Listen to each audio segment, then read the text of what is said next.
గత కొద్ది రోజులుగా కేంద్ర బలగాలు మావోయిస్టులపై ఉక్కుపాదం మోపుతున్నాయి. కూంబింగ్ పేరుతో మొత్తం 5 రాష్ట్రాల్లోని అభయారణ్యాలలో జల్లెడ పడుతూ వారిపై విరుచుకు పడుతోంది.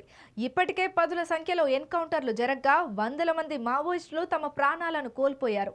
ఈ క్రమంలోనే కాల్పుల విరమణకు తాము సిద్ధమంటూ శాంతి చర్చలపై మావోయిస్టులు కేంద్ర కమిటీ అధికార ప్రతినిధి అభయ్ పేరుతో లేఖను విడుదల చేశారు. ఆ లేఖలో శాంతి చర్చల కోసం సానుకూల వాతావరణం సృష్టించాలని మావోయిస్టులు కోరారు. అందుకు కేంద్ర రాష్ట్ర ప్రభుత్వాలు కూడా సానుకూలంగా స్పందించాలని అన్నారు. ఛత్తీస్గఢ్, ఒడిశా, జార్ఖండ్, మధ్యప్రదేశ్, తెలంగాణలో జరుగుతున్న హత్యాకాండను తక్షణమే ఆపేయాలని డిమాండ్ చేశారు. ఒకవేళ కేంద్ర రాష్ట్ర ప్రభుత్వాలు శాంతి చర్చలకు ప్రతిపాదిస్తే కాల్పుల విరమణను ప్రకటిస్తామని వారు లేఖలో కోరారు.